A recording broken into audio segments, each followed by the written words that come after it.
gravar, vamos recomeçar lá. Então vou reler para vocês, tá? Para ficar registrado na gravação. Sou uma pobre mulher, desculpa, sou uma pobre e velha mulher, muito ignorante, que nem sabe ler. Mostram-me na igreja da minha terra um paraíso com harpas pintado e o inferno onde fervem almas danadas, né? Ou almas pecaminosas. Um enxame de jubilo, né? E o jubilo seria basicamente essa questão de estar no limbo, né? De estar aí no julgamento final, se eu vou para o céu, se eu vou para o inferno. O outro, minha terra, tá? Então um eu jubilo, ou seja, um eu luto para ficar para a salvação e o outro me traz medo. Então aqui a gente tem uma perspectiva de pensamento medieval. Para mim essa questão é uma questão de cultura medieval, de pensamento. E aqui a gente tem que partir do pressuposto, gente, de que a grande maioria das pessoas na Idade Média não sabem ler e escrever. Então o índice de analfabetismo é muito grande, chega a 95%, 98%, vai depender de historiador para historiador. Então muitas vezes a forma de tu passar informações, de tu resgatar as pessoas para um lado, né, tentar influenciar as pessoas, é através da arte. E aí nós temos, por exemplo, a arte medieval, as iluminuras. As iluminuras eram escritos medievais, eram livros medievais que tinham adornos muito bem pintados, com desenhos. Então, a necessidade de tu representar as coisas por desenho, devido a muita gente não saber ler e escrever. Aqui eu tenho, então, História da Arte, que não é uma bibliografia específica da história geral, é uma bibliografia mais voltada para a história da arte, né? De uma mulher, como é que ela... Bom, e aqui, antes de nós começarmos, meninas, a gente tem que ver um outro aspecto também. Além dessas iluminuras, do fato do índice de alfabetismo ser muito grande, nós temos aqui, no final da Idade Média, o que a gente chama de grandes catedrais. É quando a sociedade medieval começa a construir grandes catedrais com vitrais. Esta é a arte mais gritante da Idade Média, né? A gente tem o românico, que é basicamente no início da Idade Média, né, um resquício de Roma, né, de arte romana, e no final da Idade Média nós temos o gótico. Normalmente o gótico são aquelas pontas para cima, né, apontando para o céu, demonstrando o teocentrismo, Deus como centro de todas as coisas. E uma das características mais gritantes dessas catedrais góticas que começam a se espalhar no final da Idade Média são os vitrais, feitos por artesãos de vidro, né? Onde eles conseguem representar cenas bíblicas nesses grandes vitrais. Tá? Então, muitas questões vão falar dessa arte gótica do final da Idade Média e desses vitrais. E aí, junto com o contexto do surgimento das universidades, do surgimento das cidades, do comércio, que é aquela mudança drástica que a sociedade medieval dá na Baixa Idade Média. Bom, vamos lá então. Os versos do poeta francês François Villon fazem referência às imagens presentes nos templos católicos medievais. Nesse contexto, as imagens eram usadas com o objetivo de refinar o gosto dos cristãos. Então, olhem só, por que A não pode ser? Porque o meu intuito não é criar entre a população uma leitura de arte, né? Criar um gosto pela arte entre as pessoas, mas é convencer as pessoas do que eu estou falando religiosamente através da arte. Então a não pode ser por esse motivo. Eu não tenho como intuito, né, desenvolver gosto, leitura, né, e pensamento artístico nas pessoas. As pessoas não sabem nem ler e escrever, é normal. Imagina fazer leitura de quadro. Mas sim convencer as pessoas de que o céu e o inferno existem através dessa arte. Aí se tu tem uma vida muito miserável, né, muito pobre e muito pobre intelectualmente, que é o caso dessa mulher que ela está falando, né, no texto, no poema, ela está demonstrando que ela não tem condições cognitivas de compreender nada que está no lado dela. Quando ela chega numa igreja linda, gigante, ela começa a perceber que realmente Deus existe, porque ali é a casa de Deus. Então muitas dessas igrejas, elas eram belas e grandes para botar as pessoas numa condição de inferioridade. E para que as pessoas aceitassem o dogma do padre com mais facilidade. Então a não pode ser. Olha a B. Incorporar ideias heréticos. Ou seja, o que são as ideias heréticas? O que são as heresias? As heresias são ideias que contrapõem o dogma católico. Ou seja, são ideias que vão contra a Igreja Católica. A Igreja Católica não queria reforçar o que era contra ela, mas reforçar o que era a favor dela. Então a B não pode ser. Porque se tu vai lá e tu é uma pessoa muito ignorante, ela vai lá na minha igreja e ela fica, pô, meu Deus, que igreja bonita, ela provavelmente vai voltar. E o meu poder de convencimento vai ser maior. Então, não é criar contradição contra a igreja, né? Oposição à igreja, e sim fazer com que as pessoas aceitem os dogmas da igreja. Então, a B não pode ser. E a C, educar os fiéis através do olhar. Para mim, ia ser perfeita. Né? Essa questão A, ela é sinteticamente tudo que eu falei para vocês. O fato das pessoas serem analfabetas e das pessoas serem educadas ou influenciadas pela arte, pelo olhar. Perfeito? Vamos dar uma olhada na D mesmo assim. Divulgar a genialidade dos artistas católicos. A gente só fala em divulgar a genialidade artística a partir do renascimento cultural. Não durante a arte medieval, né? Claro que o trecento, né, o pré-renascimento ocorre dentro da Idade Média, mas ainda não tem essa lógica de divulgação da arte, isso é uma coisa mais moderna, tá? E a E, valorizar esteticamente os templos religiosos. Claro que também tinha valorização estética dos templos católicos, mas essa não é a função primordial. A função primordial é o convencimento. Eu daria para essa E, gente, aquela questão que não é a certa, mas tu não deixaria de pontuar, perfeito? Porque a beleza esses ornamentos que eram colocados nas igrejas, eles são importantes para a arte, né? Mas com a função de convencer as pessoas. Deu para entender? Tranquilo? Vamos então para a questão 29, meu povo querido. E aí, como é de praxe no Enem, sempre questões grandes e compridas, tá? E como é de praxe também, vocês podem me interromper a hora que vocês quiserem. Vocês podem pedir para ir mais rápido, pedir para ir mais devagar, como vocês acharem melhor, tá, gente? Às vezes eu tô meio desbaralhado, começo a falar, blá. Esses dias a mulher, eu tava dando aula para vocês, eu terminei a aula, minha mulher olhou para mim e disse, Rafa, tu foi muito rápido. E eu depois fiquei com peso na consciência. Meu Deus, será que eu falei muito rápido mesmo? Então, gente, fiquem à vontade, tá? Olha a questão 29. A casa de Deus, que acreditam una, está, portanto, dividida em três. Uns oram, outros combatem e outros, enfim, trabalham. Aqui nós temos uma divisão social da Idade Média, né? E da Idade Média como um todo. Não especificamente da Baixa Idade Média, mas da Idade Média como um todo. Então nós temos os oratores, que é o clero, nós temos os belatores, que são os que lutam, a nobreza, né? Os senhores feudais, e os laboratores, que são os que trabalham. Então são as três grandes esferas do poder social, né? Da sociedade e da disposição social medieval. A nobreza e o clero, né, como um setor mais privilegiado, e os trabalhadores servos, compondo aí 70% a 80% da sociedade, sem privilégios, tá? Essas três partes que coexistem não suportam ser separadas, ou seja, elas têm que estar juntas em nome do Pai, do Filho e do Espírito Santo, como a gente já viu em aula, né? Os serviços prestados por uma são a condição das obras de outra. Então aqui nós temos uma sociedade tipicamente solidária. Eu esses dias, eu não sei se eu contei para vocês, vou repetir, eu fiz uma releitura clássica da Faculdade de História, que é o Hilário Franco Júnior. Eu fichei todo o Hilário Franco Júnior, eu passei 3 dias fichando, e gente, eu cheguei a me emocionar, porque se eu lendo hoje o que eu lia na faculdade, é uma leitura completamente diferente. E o Hilário Franco Júnior diz o seguinte, a sociedade medieval é uma sociedade instável, de guerras, de fome, de caos. O que faz com que as pessoas permaneçam vivas, o que dá sobrevida para as pessoas, é a ajuda mútua entre a comunidade. Então é preciso que um indivíduo ajude o outro. É por isso que na Idade Média nós temos uma lógica muito mais, como é que eu vou dizer para vocês, muito mais solidária, de organização e participação social solidária. Que com o capitalismo, né, e a burguesia começa a ser mais individual. Então essa é a base. E a Igreja Católica vai dizer justamente isso para justificar a função terrena. Porque a Raina pode chegar para o Rafa e dizer, Rafa, mas a minha vida de servo é uma bosta, eu não quero mais ter essa vida de servo. E digo, mas essa é a tua função na Terra. Foi isso que Deus te deu para fazer, Raina.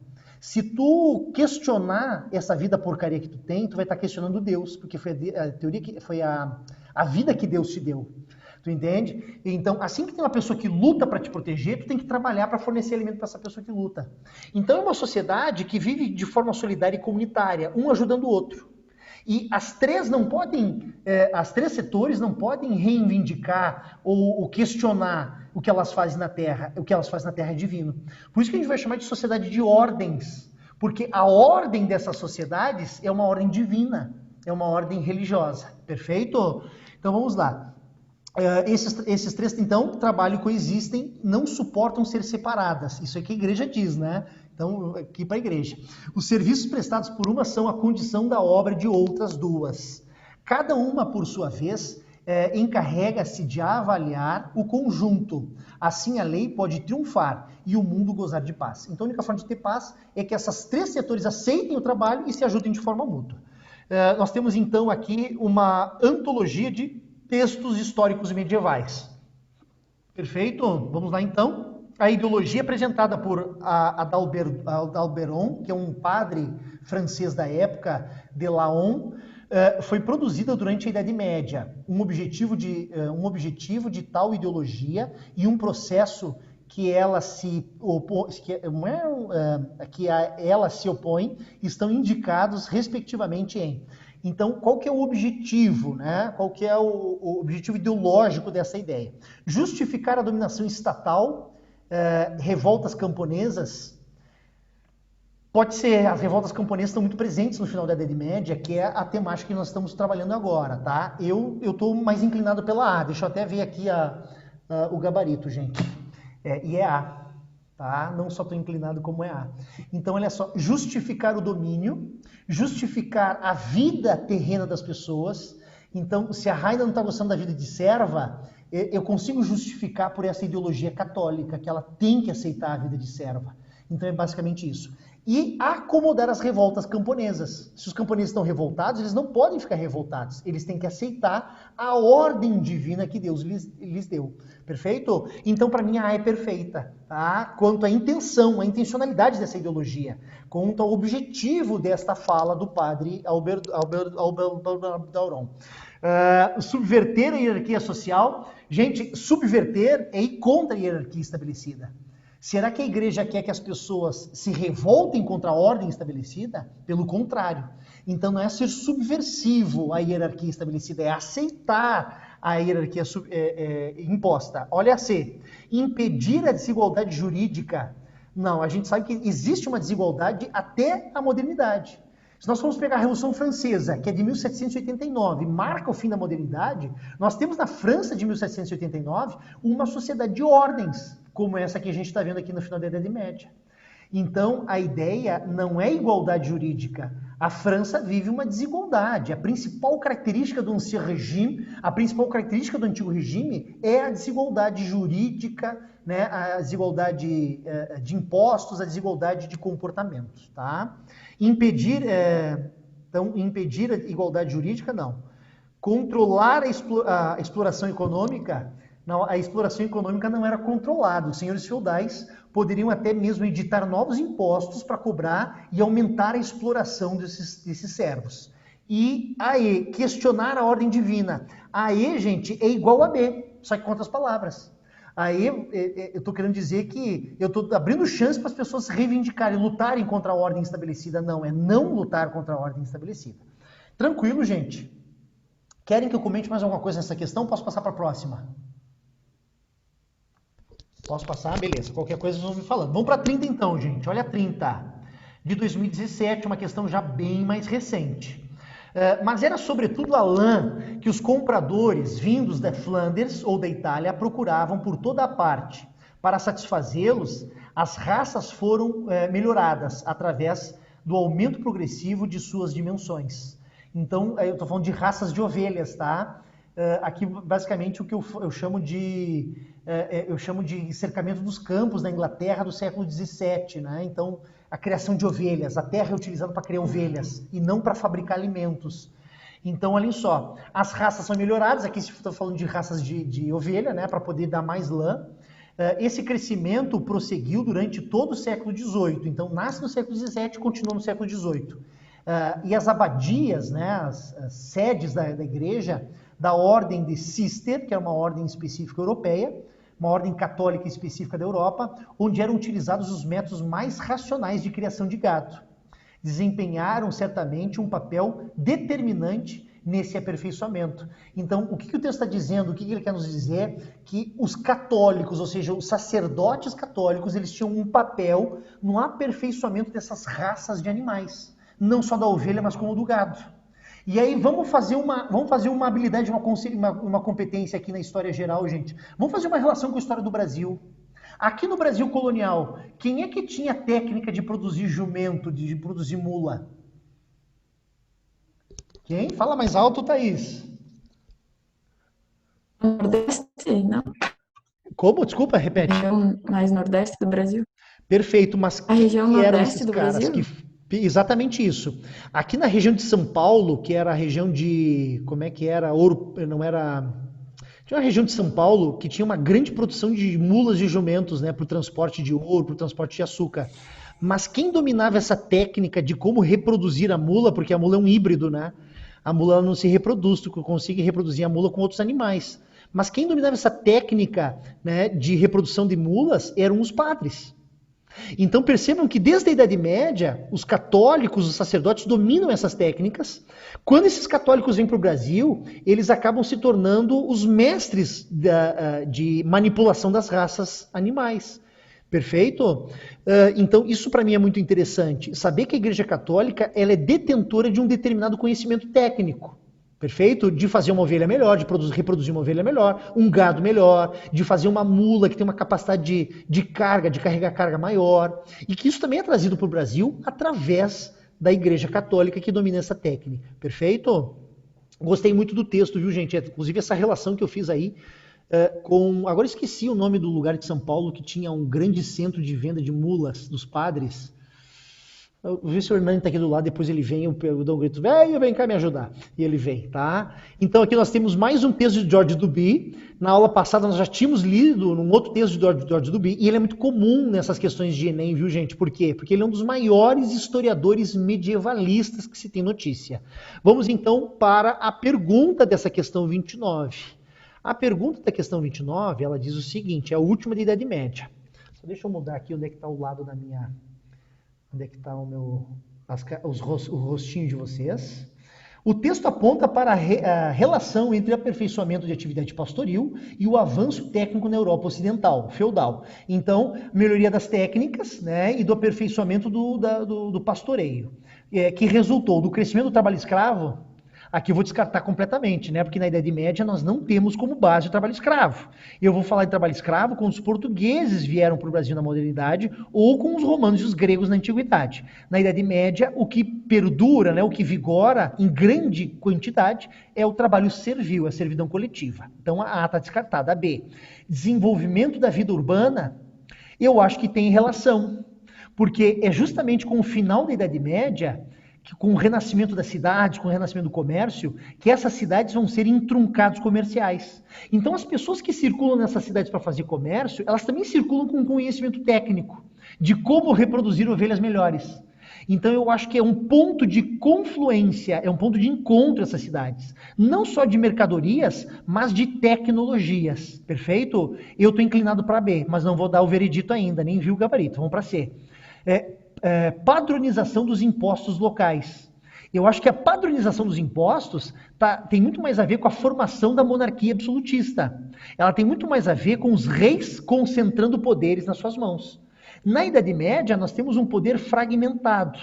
Mas as cidades, elas conseguem concentrar, centralizar um pouco essa padronização dos impostos, tá? Eu acho que eu pulei eu dei a B como provavelmente certa, né? Então a C eu acho que não. Porque eu acho que tem muito mais a ver com uma coisa técnica, tecnológica, de conhecimento, do que com uma questão contábil, né, que como essa C está nos trazendo. A, D, uniformização do processo de produção. Aqui sim, aqui eu estou disputando entre a B e a D, viu?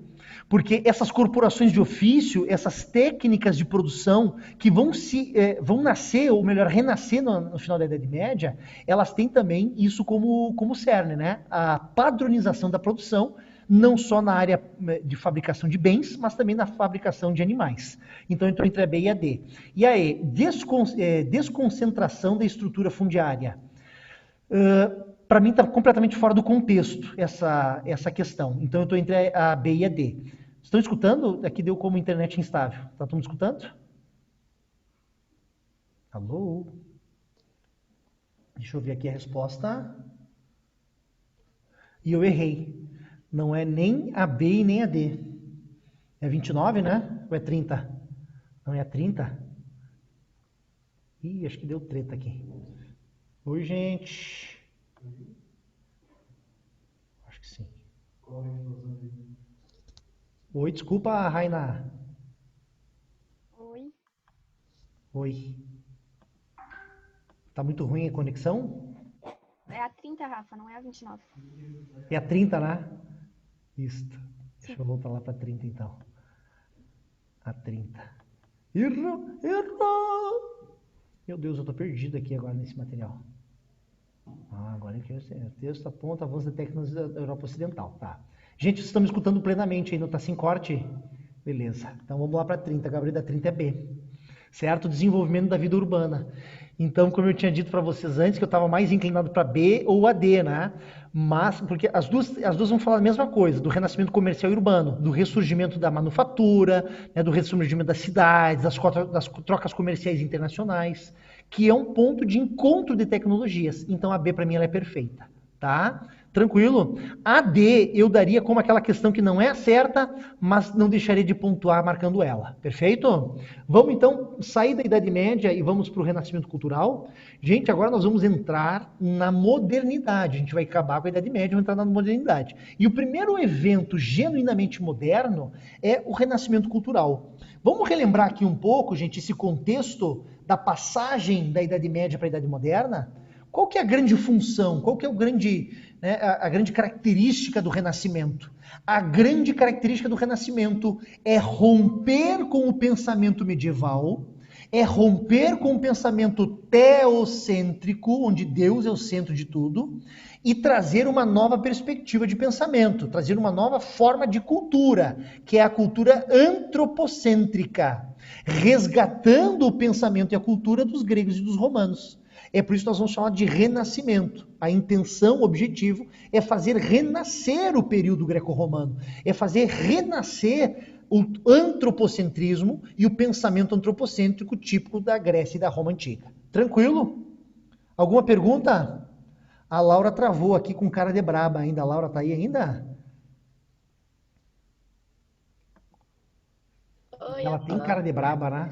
Deus o livre. Não sou brava. Como? Eu, hein?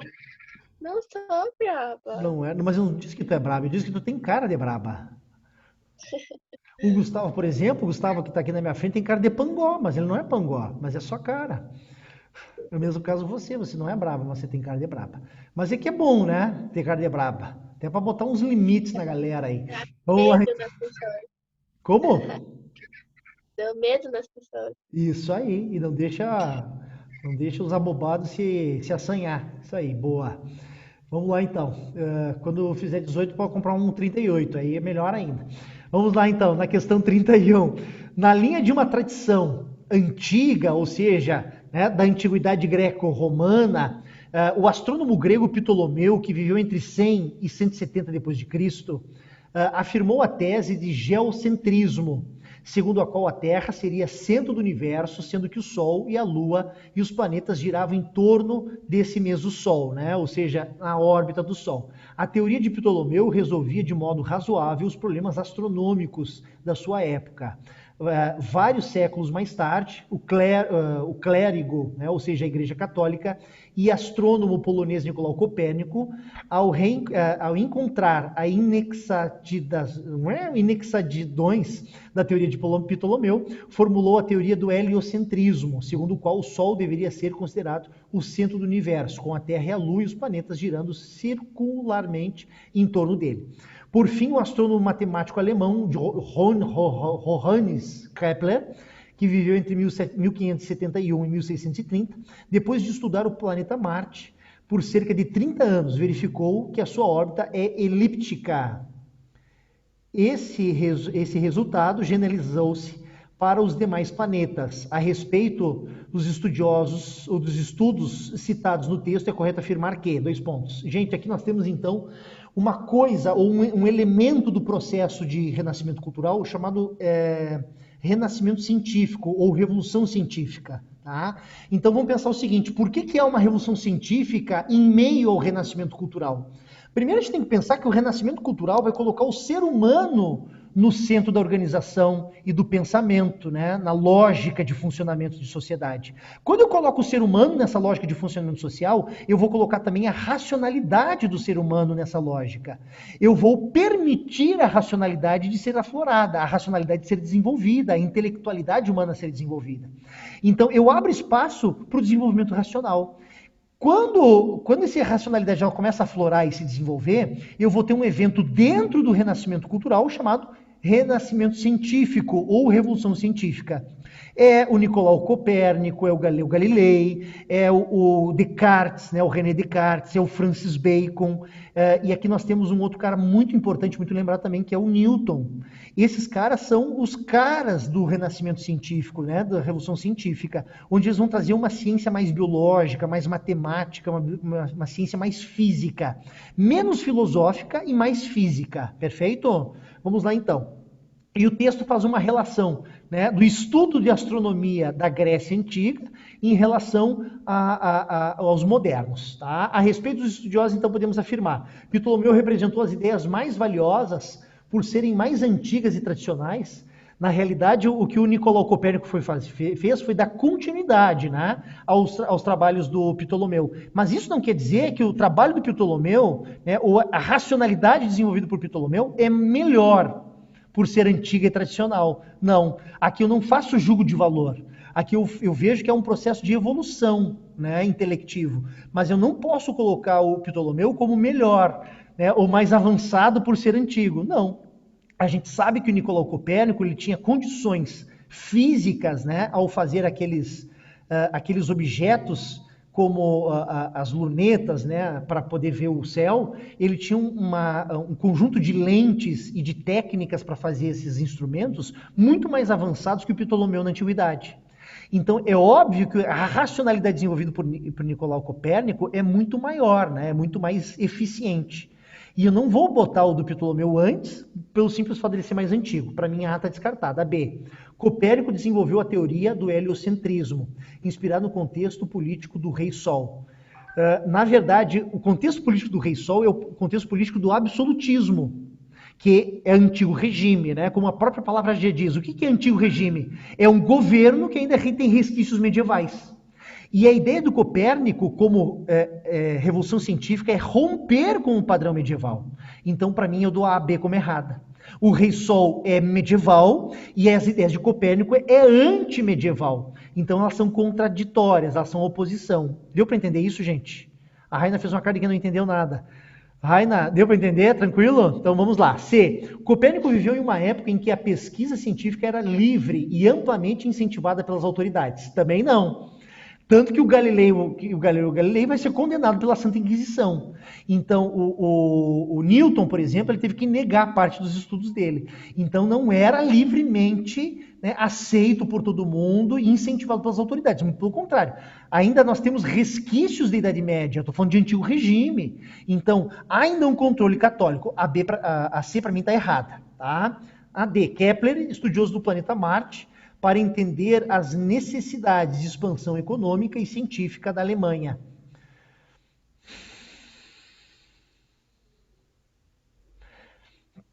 Sim, a arte, ou melhor, o desenvolvimento científico, ele vem junto com uma questão econômica, né? O desenvolvimento econômico e o desenvolvimento científico, eles podem andar juntos nesse momento. Então, mas eu estou meio em dúvida, eu vou ler de novo. Kepler estudou o planeta Marte para atender às necessidades da expansão econômica e científica da Alemanha. Pode ser que sim, tá? Aqui tem científica junto com o econômico. Se tivesse só necessidades econômicas, eu já daria como errado. Mas como vem junto com as necessidades econômicas, vem as necessidades científicas, eu acho que ela está no mesmo caminho, né? Caminho do desenvolvimento capitalista, né? Do capitalismo comercial e o desenvolvimento científico. Mas vamos ver a última, E. Kepler representou uma teoria científica que, graças aos métodos aplicados, pode ser testada e generalizada. Eu daria D. Eu daria E. Se eu estivesse fazendo a questão, eu daria E. Porque os planetas, eles têm esse formato elíptico, né? E a gente sabe disso. Bom, deixa eu ver a resposta aqui, gente. Essa é a 31, né? 31E. Vocês entenderam que eu fiquei entre a D e a E? Vocês entenderam o raciocínio que eu fiz para marcar a E e não a D, mesmo estando entre as duas? Eu acho que com essa relação que é estabelecida no texto entre a época moderna de Copérnico e os dias atuais, o que a gente continua ensinando para as crianças ainda?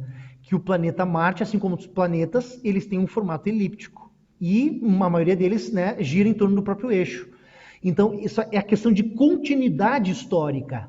É um estudo científico da modernidade, mas que continua sendo uma referência hoje para os estudos científicos hoje, né? A não ser aqueles caras que são terraplanistas, né? Que acreditam que a Terra é plana. Esses caras dariam a E como errada. Mas entre a D e a E para mim ela é muito mais certa. A D para mim estaria assim, aquela na escala da certa. Perfeito? Tranquilo, Raina? Tranquilo? É uma questão um pouco mais difícil. Olha, 32, 2011. Algumas de vocês podiam ler para mim, né? Que eu estou cansado. Tu li espontânea vontade.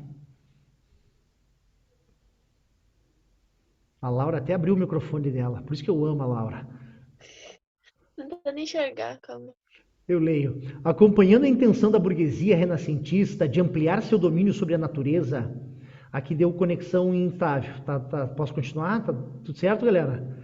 Acompanhando a intenção da burguesia renascentista de ampliar seu domínio sobre a natureza e sobre o espaço geográfico, através da pesquisa científica e da invenção tecnológica, os cientistas também iriam se atirar nessa aventura, tentando conquistar a forma, o movimento, o espaço, a luz, a cor e mesmo a expressão e o sentimento. Tá? Então, olhem só, aqui nós temos uma aula que é muito mais aula de filosofia do que de história.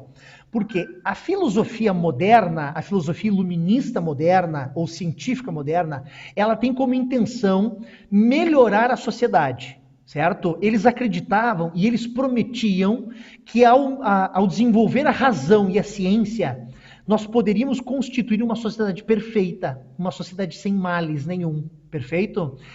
E todos os filósofos modernos vão dizer isso. Através do desenvolvimento racional, nós vamos atingir um grau de perfeição. Através do desenvolvimento racional e científico, nós vamos atingir um grau de perfeição. E essa é a grande promessa. O ser humano, através da ciência, ele consegue, da tecnologia, ele consegue dominar a natureza, ele consegue produzir mais em menor quantidade, né? Produzir mais bens com menos dinheiro, né? com menos força. Então, havia uma ideia de que a ciência faria o ser humano dominar a natureza e o ser humano passaria a se organizar de forma perfeita. Só que isso é o Frankenstein, né? Por que isso é o Frankenstein?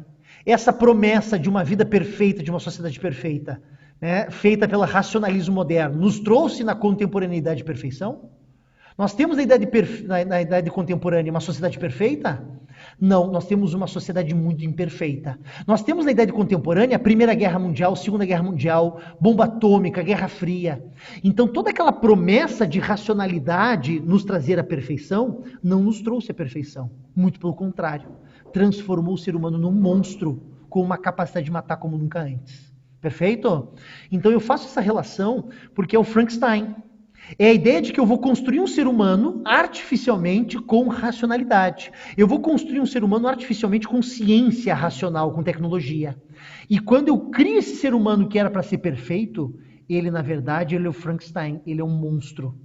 Então, essa promessa de perfeição nos trouxe um monstro que é a idade contemporânea, as guerras e as bombas. Perfeito? Então é basicamente isso que o texto está dizendo, né? A promessa da filosofia moderna, do pensamento renascentista, de construir uma sociedade perfeita, que nunca existiu como perfeita. Tá? Olha só então, vamos ver lá então a continuidade dessa questão. O texto apresenta um espírito da época em que afetou também a produção artística, marcada pela constante relação entre fé e misticismo. Não pode ser, porque o Renascimento quebra com o pensamento católico. Ciência e arte, para mim, é ciência e arte. Porque a partir do momento que eu desenvolvo uma técnica de pintura mais evoluída, eu vou conseguir desenvolver pintura a óleo. E eu sei que esse quadro vai durar por muito mais tempo. Se eu começo a estudar anatomia, cientificamente anatomia, eu vou reproduzir um corpo humano na minha pintura de forma mais fiel, né, de forma mais realista. Então, a ciência ajuda a arte e a arte ajuda a ciência. Para mim é B, não tem nem o que discutir. Perfeito? Deixa eu ver se essa é a pergunta, essa é a resposta mesmo. 32, B de bom. Fechou? Deu para entender, gente? Preciso ver mais algum item dessa questão? Podemos para 33? Vamos então? Gente, estão cansados. Vamos lá. Mais algumas e a gente termina. Vamos lá então. Questão 33. No início foram as cidades. O intelectual da Idade Média no Ocidente nasceu com elas. Então, olha só. Como o renascimento cultural ele está intrinsecamente ligado ao renascimento urbano, ao desenvolvimento das cidades na Idade Média, né, o circular de técnica, o circular de conhecimento, e isso vai favorecer a arte, né, e o renascimento. Isso eu já falei com vocês hoje. Foi um desenvolvimento urbano ligado às funções comerciais e industriais, manufaturas, digamos modestamente artesanal, né, as manufaturas, que ele apareceu como um desses homens de ofício que se instalavam nas cidades, nas quais se impôs a divisão do trabalho. Então aqui está falando do surgimento das primeiras fábricas medievais, as corporações de ofício, onde havia um mestre artesão que vai organizar a fábrica para que cada um tenha um trabalho diferente. Cada trabalhador da fábrica, da manufatura, faz uma parte do produto final. Isso nós chamamos de divisão social do trabalho. Cada indivíduo faz uma parte do produto final. Um homem cujo ofício é escrever ou ensinar, e de preferência as duas coisas a um só tempo. Um homem que profissionalmente tem uma atividade de professor e erudito, em resumo, um intelectual. Esse homem só aparecerá com as cidades. Então a ideia de que a racionalidade, né, o questionar os valores católicos, o questionar as ideias católicas, elas vão surgir com a liberdade das cidades medievais. E aqui eu tenho um texto do maior historiador medievalista de todos os tempos, o Jacques Le Goff. Ele é o cara mais foda na história medieval de todo mundo, tá? O francês Jacques Le Goff. O surgimento da categoria mencionada no período, em destaque no texto, evidenciou, né, apoio dado pela igreja ao trabalho abstrato? Não. Os centros urbanos e o trabalho burguês, ele está desvinculado da religiosidade. Ele é o novo, ele é o moderno, ele é o capitalismo. Ele rompe ou ajuda a romper com os padrões medievais. Então, para mim, aqui há uma contradição. Porque o trabalho nas cidades, ele se contrapõe com os ideais católicos de solidariedade. Tá? O trabalho individual é o meu trabalho. Né? E já a lógica medieval, como nós vimos antes, é uma lógica de solidariedade, de participação. Então a A para mim está descartada. A B, relação entre o desenvolvimento urbano e a divisão do trabalho, para mim é a B, até agora. Então, como que essas novas tecnologias, ao chegar nas cidades, elas vão promover uma divisão social do trabalho, cada trabalhador faz uma parte do produto final. Eu estou de B, por enquanto. C, importância organizacional das corporações de ofício, também poderia ser certa. Porque é essa organização que vai desenvolver a racionalidade, vai desenvolver o aprimoramento científico. Mas eu ainda estou mais pela B do que pela C. D, progressiva expansão da educação escolar. Gente, educação escolar só depois dos filósofos iluministas, só depois da Revolução Francesa. Antes da Revolução Francesa, não há educação escolar para todos. Então essa aqui está descartada para mim completamente. Deu para entender o porquê? E a D, a E, acúmulo de trabalho dos professores e eruditos. Não, ele traz o exemplo do trabalho do professor como uma forma de trabalho, mas não é exclusivamente o trabalho do professor e do erudito. Há outras formas de trabalho. Então, para mim, está entre B e C. Vamos dar uma olhada aí? Qual que é a questão, gente? Me ajuda aí que eu me perdi. Questão 33? 33. Que nem o 33. Vamos ver a questão 33. B de bunda. Perfeito? Eu vejo muito mais uma relação entre o desenvolvimento urbano e a divisão social do trabalho, como uma coisa consequência da outra, do que simplesmente a C, a importância organizacional. Então, para mim, a C está certa, mas a mais certa, né, ao interpretar o texto, para mim, é a B. Deu para entender o porquê, gente? Está muito confuso, gente. Vocês estão entendendo? Estou falando demais, estou fazendo muita relação. Laurão! Se não tiver bom, tem que dizer, Rafa, tá uma bosta, tá uma merda esse troço aí. Aí diz, não tem problema. Certo? E para terminarmos, questão que foram trabalhadas nessas questões aí, mais especificamente nessa questão 33, é a competência 2 das humanas, que diz compreender as transformações dos espaços geográficos, como produto das relações sociais, econômicas e culturais. Então, a consequência da transformação é a forma como as pessoas se relacionam no tempo e no espaço. E se eu estou falando de um período de transição da Idade Média para a Idade Moderna, é um período de transição, é um período de transformação. O que ocasiona essa transformação, né, essa transição, é justamente as relações que são estabelecidas entre os indivíduos. E a habilidade 10, olha a habilidade 10, reconhecer a dinâmica da organização dos movimentos sociais e a importância da participação da coletividade na transformação da realidade histórica e geográfica. Então, reconhecer que a mudança do pensamento teocêntrico para o pensamento antropocêntrico, ela é uma dinâmica que envolve organização política, que envolve organização social, que envolve organização econômica. E que a importância dessas modificações, dessa dinâmica na vivência social, é como é que cada indivíduo, como é que cada pessoa participa dessas mudanças a longo prazo.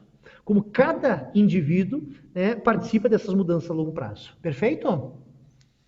Tranquilo, gente? Meu Deus, gente, a Laura tem que tomar um café, ela tá desmaiando de sono, hein, Laurinha? Deixa eu encerrar aqui então, galera. Então nós temos aí, deixa eu encerrar nossa gravação, para a Laura poder me xingar.